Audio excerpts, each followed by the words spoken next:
texto está lá no livro de Gênesis, o livro das origens, livro de Gênesis, capítulo 21, os versos é de 8 a 21. Gênesis 21, de 8 a 21, eu vou ler e os irmãos podem acompanhar a leitura que farei dessa porção escriturística da palavra do nosso Deus. Gênesis 21, 8 a 21, o texto tem por tema Agar no deserto. Diz assim a palavra do Senhor: Isaque cresceu e foi desmamado. Nesse dia em que o menino foi desmamado, deu Abraão um grande banquete. Vendo Sara que o filho de Agar, egípcia, o qual era dar à luz a Abraão, caçoava de Isaque, disse a Abraão: rejeita essa escrava e seu filho, porque o filho dessa escrava não será herdeiro com Isaque, meu filho. Pareceu isso muito penoso aos olhos de Abraão por causa de seu filho. Disse, porém, Deus a Abraão: não te pareça isso mal por causa do moço e por causa da tua serva. Atende a Sara em tudo o que ela te disser, porque por Isaque será chamada a tua descendência. Mas também do filho da serva farei uma grande nação, por ser ele teu descendente. Levantou-se, pois, Abraão de madrugada, tomou pão e um odre de água, pôs-los às costas de Agar, deu-lhe o menino e a despediu. Ela saiu andando errante pelo deserto de Beceba. Tendo-se acabado a água do odre, colocou ela o menino debaixo de um dos arbustos, e afastando-se, foi sentar-se defronte à distância de um tiro de arco, porque dizia, assim não verei morrer o menino. E sentando em frente dele, levantou a voz e chorou. Deus, porém, ouviu a voz do menino, e o anjo de Deus chamou do céu a Agar e lhe disse: que tens, Agar? Não temas, porque Deus ouviu a voz do menino daí onde está. Ergue-te, levanta o rapaz, segura pela mão, porque eu farei dele um grande povo.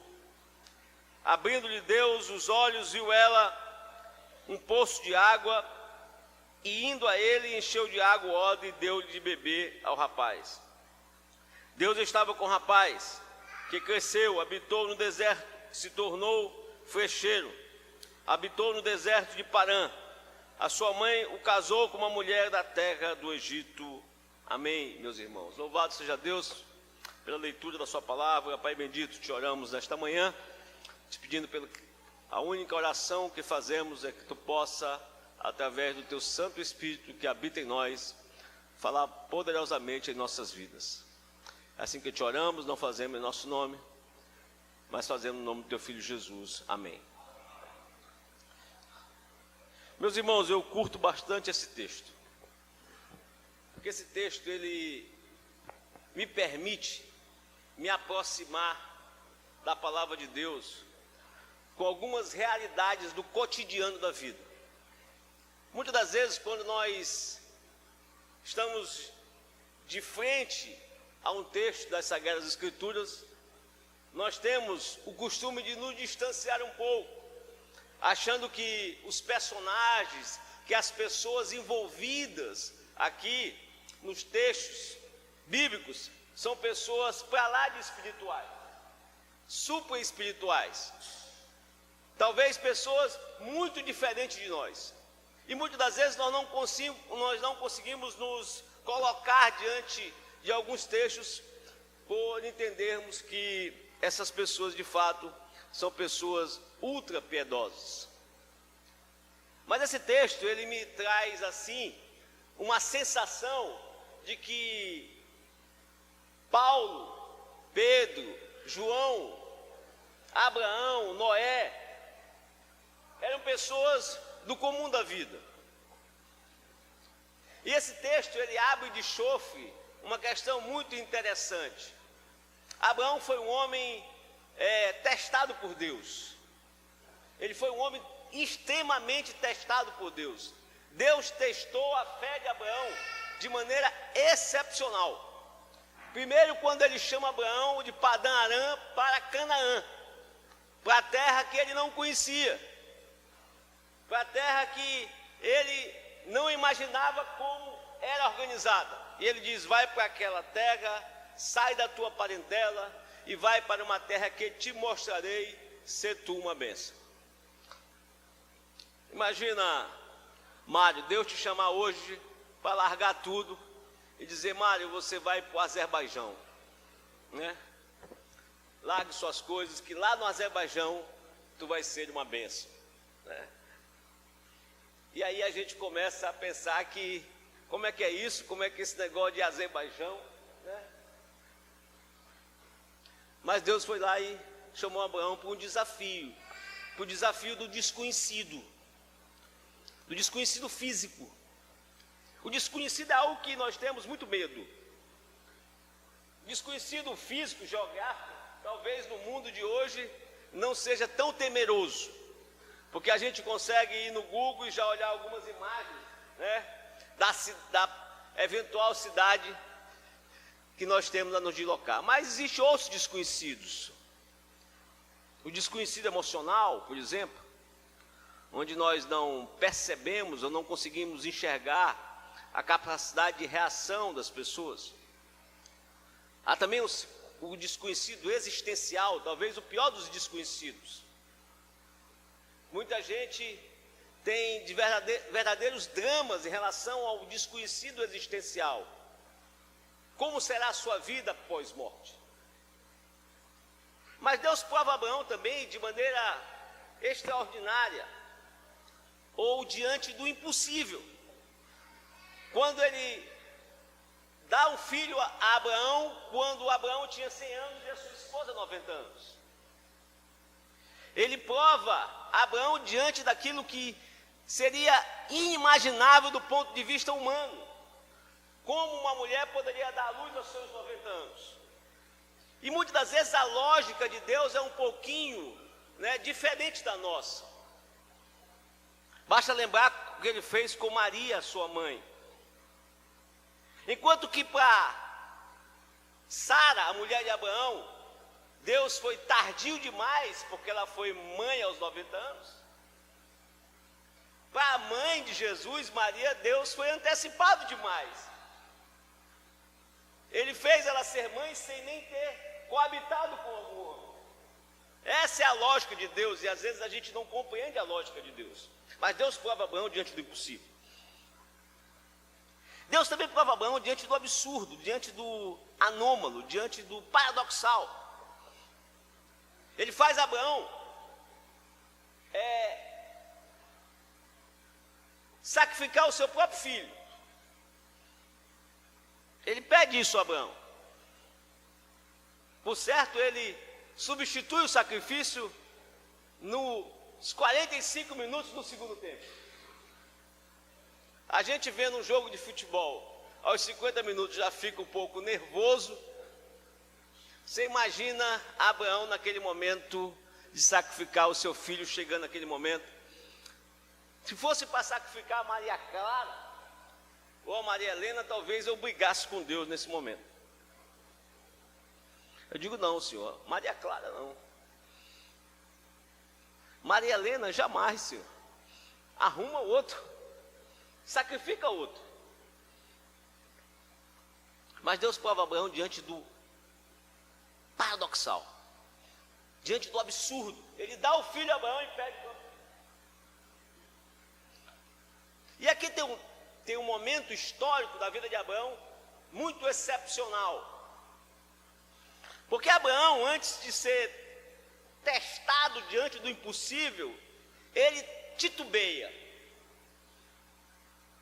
Ele tergiversa com Deus. Diz: olha, eu acho que esse negócio de filho não vai vir. A Sara já está idosa, eu já estou velho. Então, Abraão resolve fazer aquilo que os brasileiros são craques em fazer. Resolve dar um jeitinho, né? Dá um jeitinho. Talvez a gente entendeu errado. Não é é você, Sara. Eu vou ter um filho, mas não é exatamente com você. E aí lá ele tem um filho com Agar. Agar tem um filho. Depois Deus prova a Abraão que ele ia cumprir a sua promessa. E ele tem um segundo filho, desta feita com Sara, Isaac.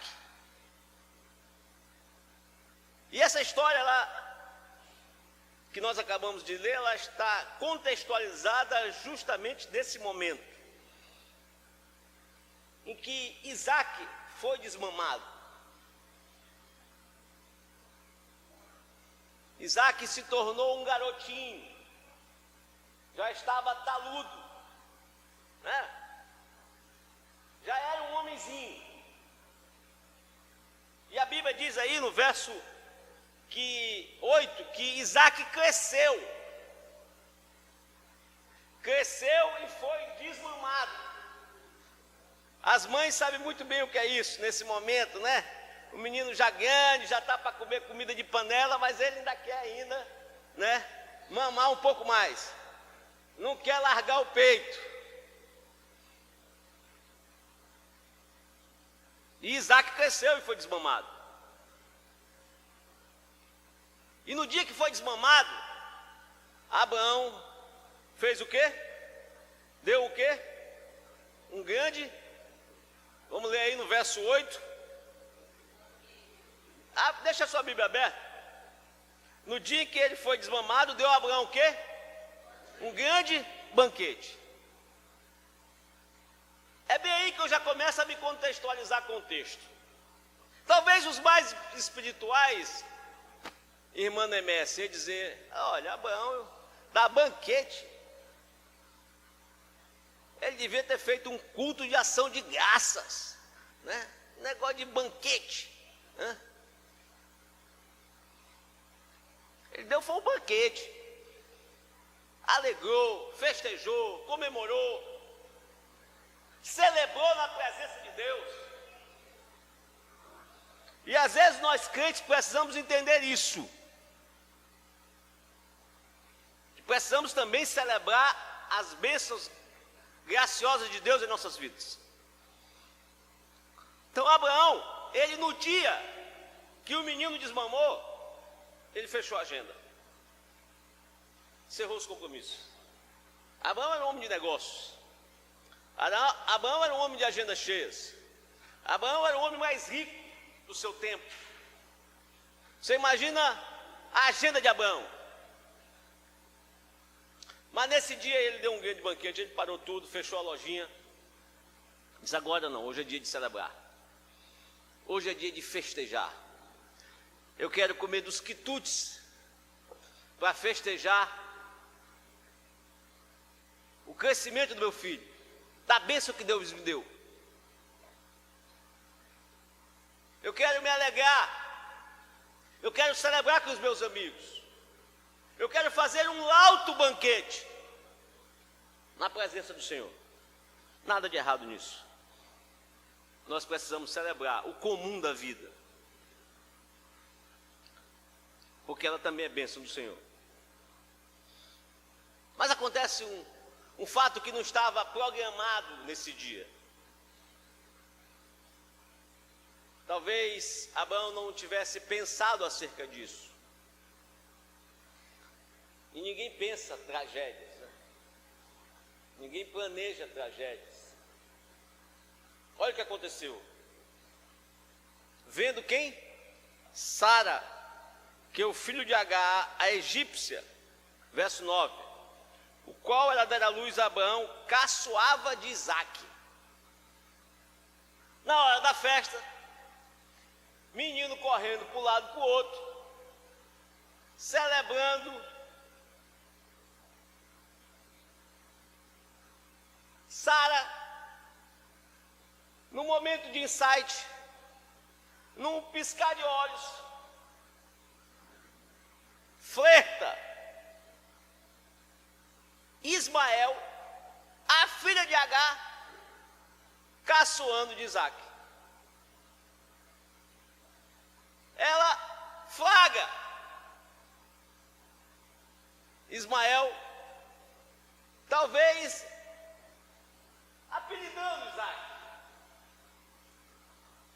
Quem sabe Isaac tenha mamado demais.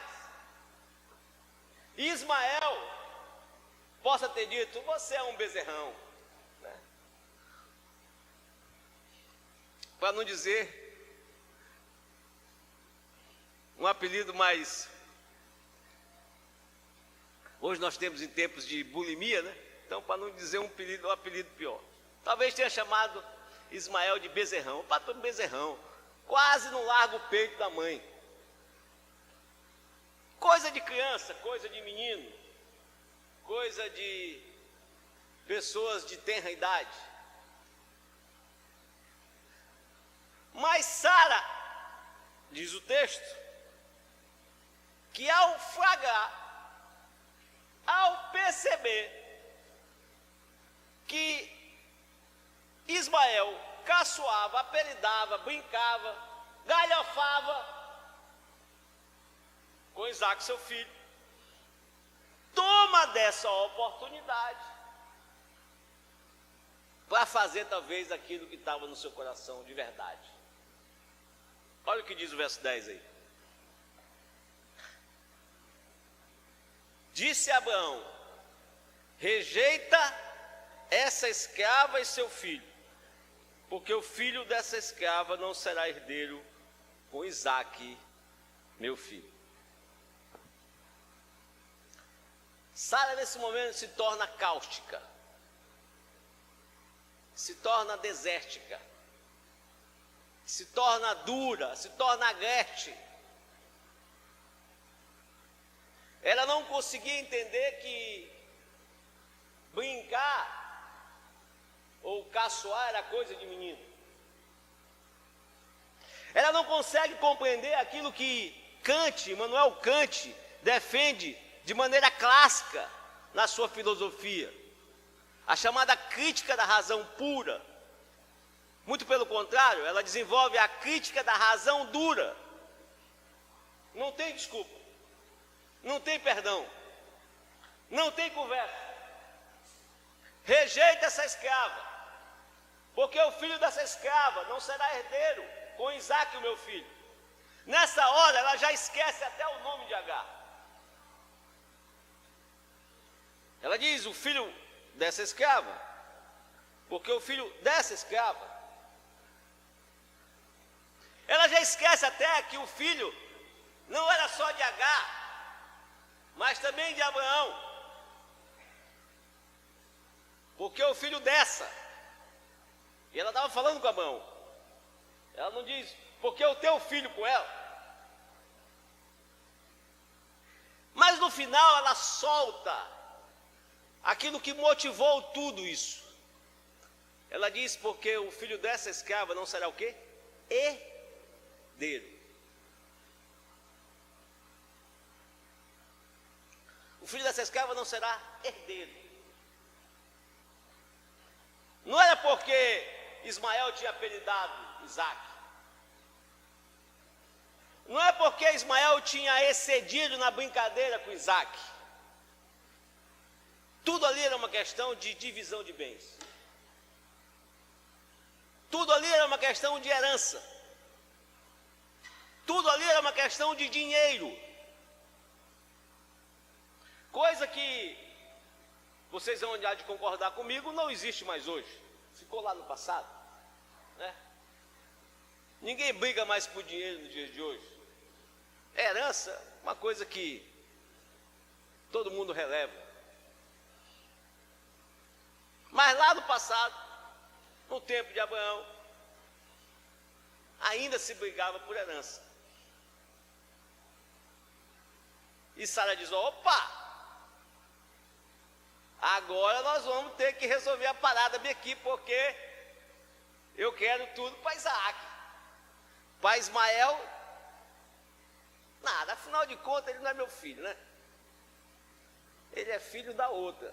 Embora eu que tenha dado a ideia, mas vamos falar aqui agora na real, né? Tem que ser só para mim. Filho da escrava, nada. E a Bíblia diz que isso pareceu muito duro a Abraão, muito penoso a Abraão. É muito difícil um pai rejeitar o seu filho. Por mais que ele seja fruto de situações em que Deus não tenha, ou situações em que você obedeceu a Deus. Mas Deus disse para ele: faz tudo o que Sara te disser.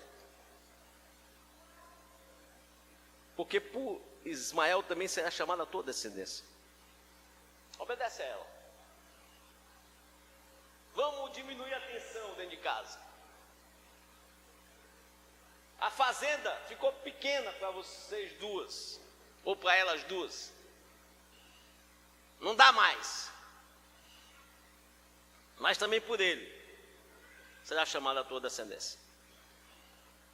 E aí se instala um verdadeiro tsunami na vida de Agar. A partir daí a vida de Agar vira de cabeça para baixo. A partir daí a vida de Agar muda 180 graus. Ela que era a grande serva, ela que era talvez a chefe de todo aquele cerimonial que servia Abraão. Afinal de contas, ela era a serva que tinha um filho com o dono da fazenda. Ela gozava da intimidade de Abraão. Ela tinha um relacionamento de muita amizade com Sara, ao ponto de Sara ter a escolhida para ser mãe do filho de Abraão. Ela era a toda poderosa. Era a principal das servas. Com certeza gozava de tudo aquilo que Abraão poderia oferecer de melhor. Mas nesse momento ela é rejeitada. E interessante que só é rejeitado, segundo a lógica aristotélica, só é rejeitado quem um dia foi aceito. Só é desprezado quem um dia foi prezado. Essa é a lógica aristotélica. E ela é rejeitada, e aqui surge para ela 3 crises. Primeiro, a crise de sentir-se um aborto. A crise de sentir-se um objeto. A crise de sentir-se uma coisa.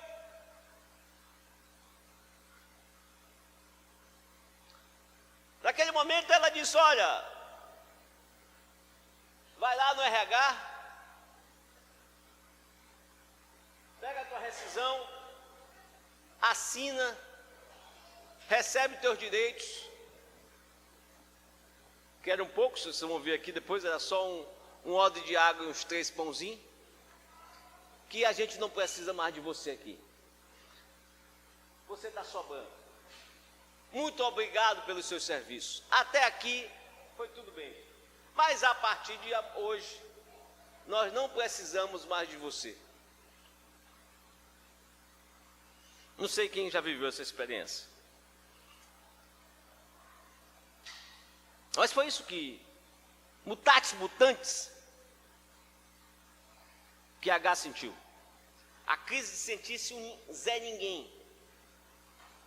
A crise de sentir-se rejeitado, desprezado. A crise de alguém dizer para você: olha, você aqui não faz mais nenhum sentido a sua presença. Obrigado por tudo. E alguns são até mais duros, diz: passe bem, né? Está tudo ótimo. É a crise de sentir-se abandonado. Mas eu preciso seguir aqui um pouquinho mais rápido. Está assim uma segunda crise aqui na vida de Agar. Olha o que acontece. Diz o verso 13, verso 14. Levantou-se, pois, Abraão de madrugada, tomou pão de um odre de água, pôs nas costas de Agar, deu-lhe o menino, verso 14. Ela saiu andando errante pelo deserto de Beceba. Segunda crise. É a crise de sentir-se sem rumo e sem direção. Não sei se você já sentiu-se assim. Sem saber para onde ir.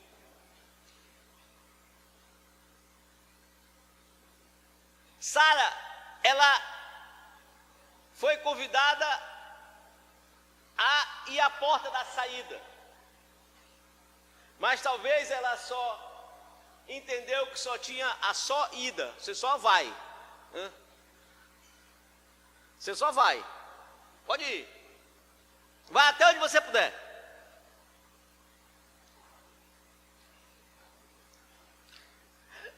Deserto não é coisa para homem.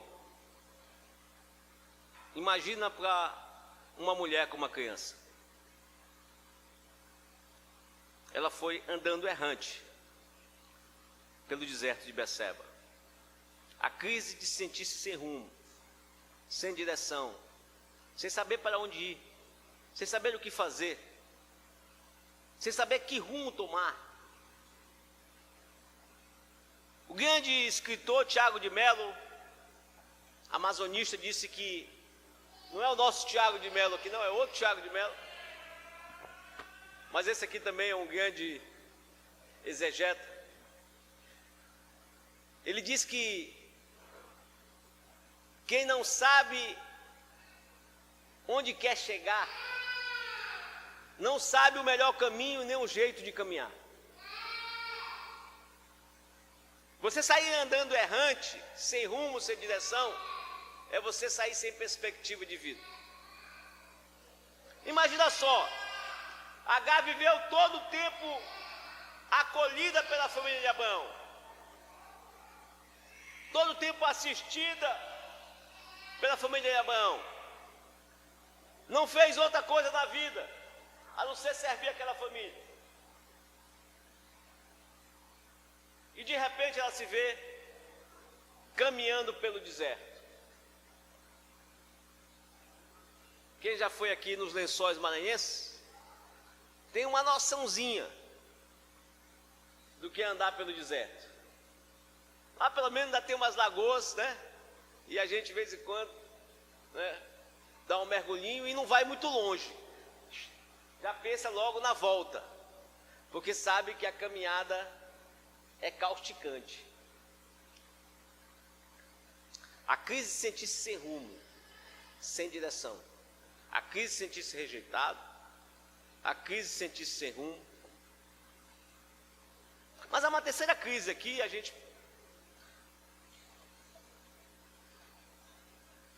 tem 10 minutos aí para encerrar.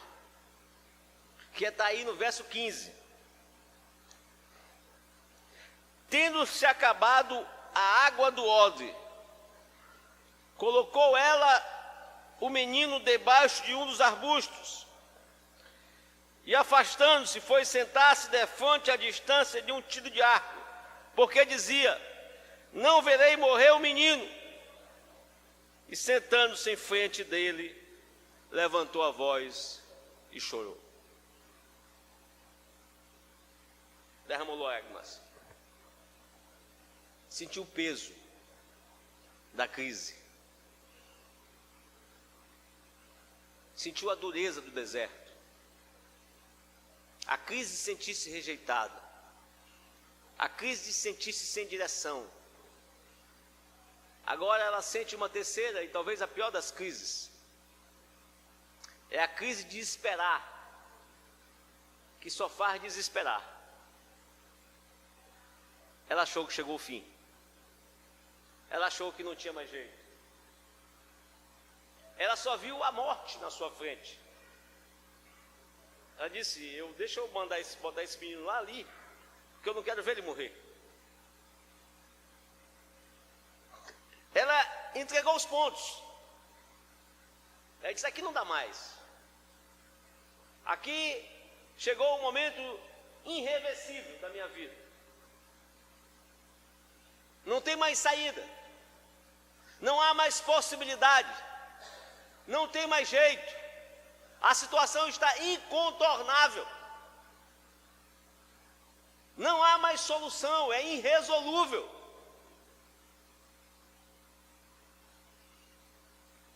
Não tem como eu solucionar, é humanamente impossível. Eu não tenho comida, eu não tenho água, eu não tenho nada de absolutamente relevante do ponto de vista básico da necessidade humana para suprir este momento. Eu nunca passei fome. Louvado seja Deus por isso. Mas deve ser uma dor dilacerante. Você ter fome e não ter o que comer. E não ter o que se alimentar. E você for definhando ao ponto de levar à morte. A comida, a alimentação, é algo vital para o ser humano. É a sua necessidade mais básica. Ela chegou no fundo do poço. Não tinha mais o que fazer. Ali não era uma questão de moradia. Não era uma questão de vestimento. Era uma questão de condições vitais de sobrevivência.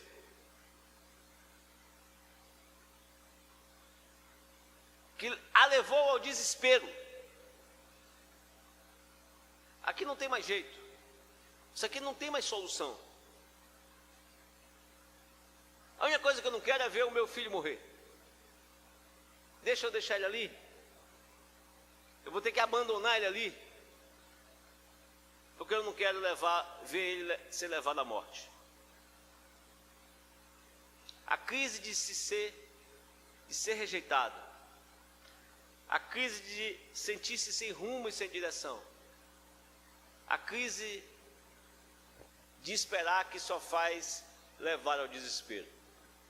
Essas foram, a princípio, para a gente encerrar por aqui, as 3 crises instaladas incontinente na vida de Agar depois daquela festa. Incontinente aquela festa. E aí tem uma coisa que eu preciso abrir um parênteses. Para nós pais. Olha o que está aí no verso 17. Deus, porém, ouviu a voz do menino, e o anjo de Deus chamou do céu a Agar e lhe disse: que tens, Agar? Não temas, porque Deus ouviu a voz do menino daí onde está. Salmos 133, versos 13 e 14, diz uma coisa muito interessante. Mas antes de abrir, eu quero só fazer uma pergunta, que eu quero chamar a atenção para isso aí.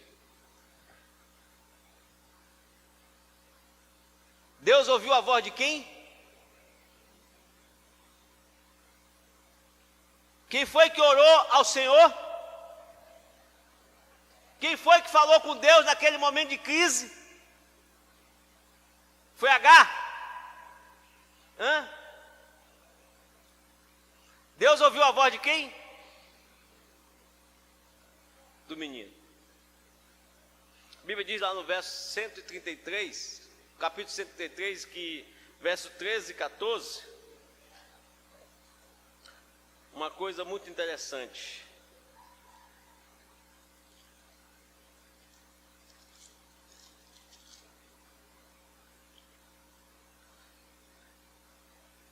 É o verso 33, desculpa.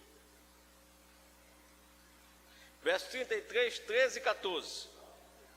Salmo 33, desculpe, gente. Salmo 33, versos 13 e 14.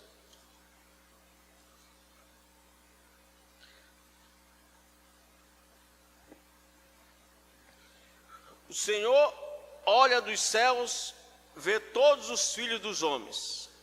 Do lugar de sua morada, observa todos os moradores da terra.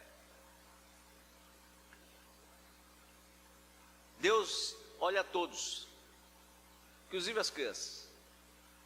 E a Bíblia diz que ensina o teu filho no caminho em que ele deve andar, pois mesmo que venha a ser moço, jamais desviar-se-á dele. Às vezes nós temos a costume de desconsiderar orações e as falas das crianças. Nesse momento aqui, de muita agruras na vida de Agar, quem Deus ouviu foi a voz do menino. Ele sabia os ensinamentos que ele tinha recebido do seu pai Abraão. Ele sabia o que o seu pai Abraão tinha lhe ensinado. No momento de socorro, no momento de angústia, no momento de dor, ele soube a quem recorrer. E Deus ouve a voz do menino. O anjo vai lá e diz: olha, não te acalma, fica tranquila, sem receio. Deus ouviu a voz do menino. Olha o verso 18: ergue-te, levanta o rapaz, segura pela mão, porque eu farei dele um grande povo.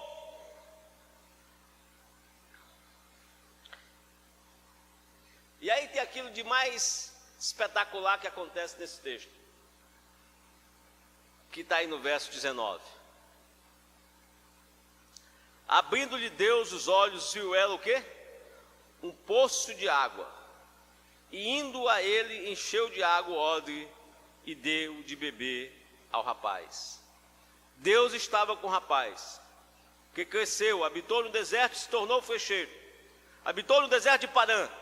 Sua mãe o casou com uma mulher da terra do Egito.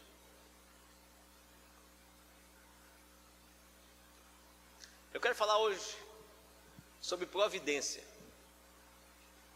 Eu contei toda essa história aqui para falar sobre providência. Sobre providência de Deus. Como Deus é providente em nossas vidas.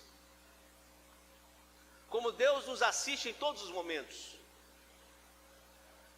Quando Deus, que tem compromissos com aqueles que são obedientes a Ele, age de maneira providente em suas vidas. Eu falo isso porque Deus não tem compromisso com os desobedientes. A palavra de Deus, em determinado momento da minha vida eu consegui compreender isso, e talvez aí eu verdadeiramente me converti. Deus tem compromisso com aqueles que são obedientes a Ele. Deus não é parceiro das nossas loucuras. Deus não caminha com os nossos devaneios. Deus é providente com aquele que tem compromisso de obediência para com Ele.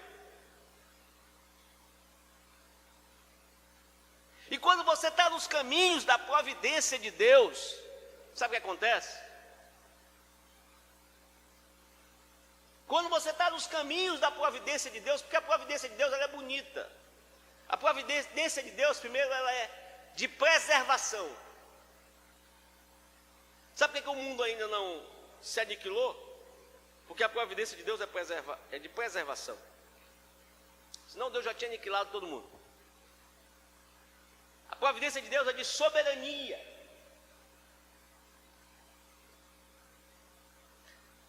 Quem dá a última palavra é Ele. Agar achava que o menino já estava morto, ou já estava prestes a morrer. Agar achou que já estava condenada pelos desejos inescrupulosos de Sara, que mostrou a sua cara de verdade.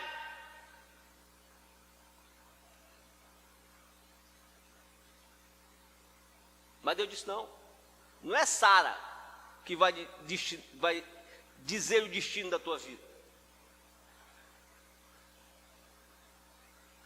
Quem vai dizer o destino da tua vida sou eu. Eu sou o Deus providente, soberano, Senhor, todas as coisas.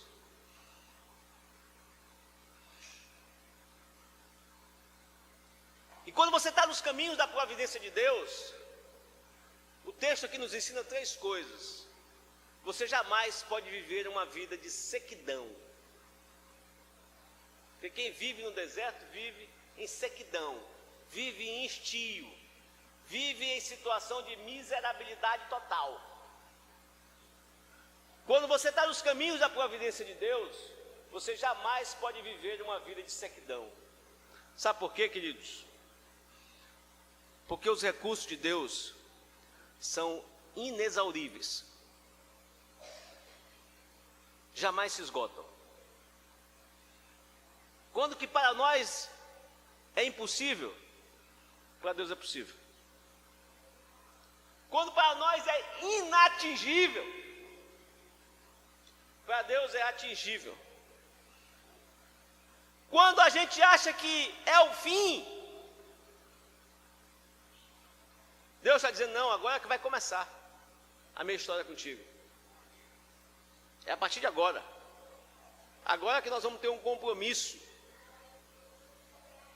Agora que o compromisso de fidelidade vai prevalecer entre nós. Os recursos de Deus são inexauríveis, jamais se esgotam.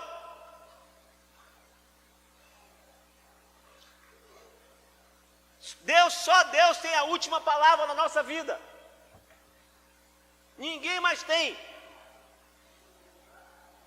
Nem médico, nem ninguém.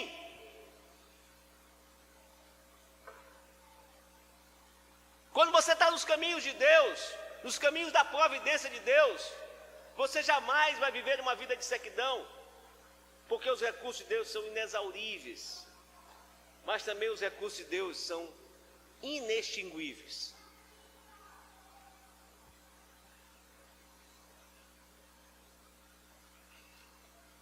Sabe o que aconteceu com Agar aqui? Sabe o que aconteceu, Cleito? Ela estava com sede. E Ismael ia morrer de sede. Estava definhando. Mas Deus não mandou um copo d'água. Deus mandou um poço.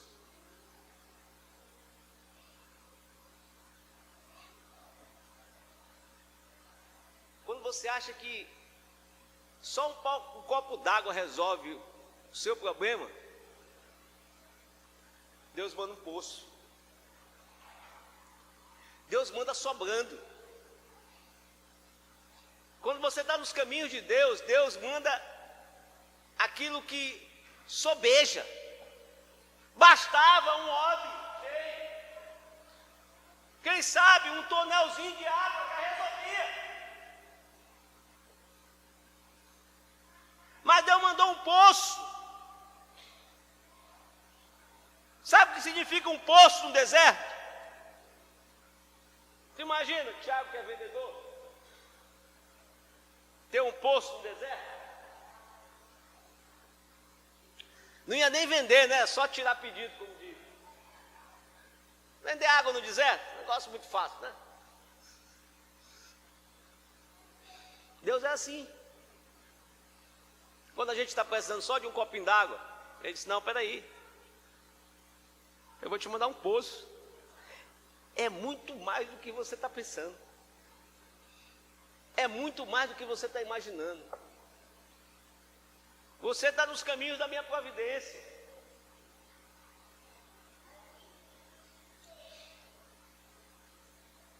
Os caminhos da providência de Deus, é impossível você viver uma vida de estio, de sequidão.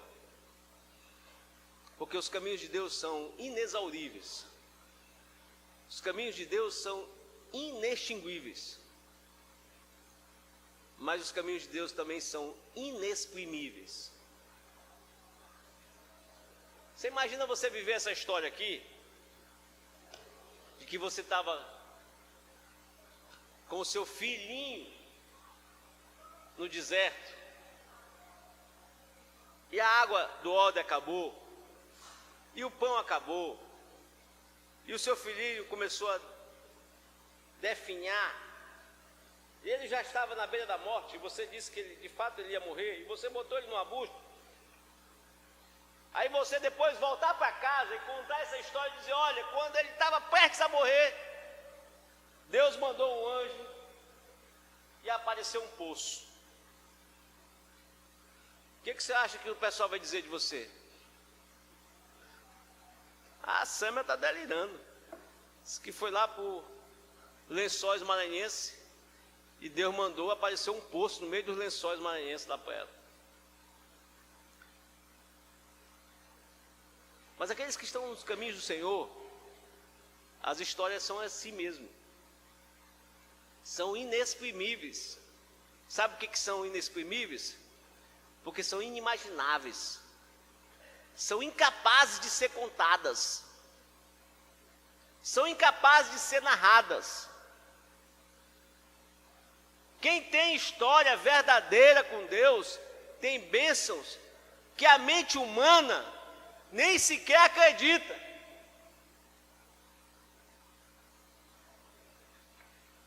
Rápidas aplicações para a nossa vida. Nunca desconsidere as pequenas coisas ao seu redor. Jamais desconsidere as pequenas coisas ao seu redor. Às vezes, a oração de uma criança, a oração de uma pessoa, talvez até analfabeta, a oração de uma pessoa sem menor recurso, destituída de bens, pode fazer uma grande diferença na sua vida. Nunca desconsidere as pequenas coisas ao seu redor. Outra aplicação. O deserto é um local interessante. Porque no deserto, a gente conhece as pessoas. Quem são nossos amigos? Foi no deserto que Agar conheceu quem de fato Sara era. Ela precisou ir para o deserto para entender o que se passava na mente e no coração de Sara. O deserto ele é pedagógico. Sabe por que ele é pedagógico? É porque na crise da nossa vida, nas dores da nossa vida, a gente conhece quem são os nossos verdadeiros amigos. É no deserto que a gente conhece as pessoas. É na falta. Mas no deserto também a gente conhece a nós mesmos. Entendemos que somos totalmente dependentes de Deus. Totalmente dependentes do Senhor, autor e consumador de todas as coisas. Mas também no deserto, é na crise, na verdadeira crise, que nós conhecemos de fato quem é Deus. O Todo-Poderoso. Aquele que pode reverter qualquer circunstância. E por fim, há uma última aplicação. Sara bebeu da fonte do poço que Deus fez surgir naquele deserto. Mas Deus te convida hoje para beber da água da vida, aquela que jamais acaba, aquela que nos garantirá a salvação em Cristo Jesus, aquelas que nos dará a vida eterna. Ele está te dando essa chance hoje. Não te garante que te dará essa chance amanhã. Você não é dono do seu futuro. A chance é hoje. Pode ser que amanhã você não tenha essa chance. Ninguém sabe e ninguém altera 1 milímetro do curso de sua história. E se tem uma coisa mais importante para você acertar nessa vida, se tem uma coisa mais importante para você contratar nessa vida, contrate sua salvação. Acerte sua salvação. Acerte a sua vida eterna com Deus. Esse é o melhor negócio que você pode fazer aqui na terra. Que Deus nos abençoe. Louvado seja Deus. Amém.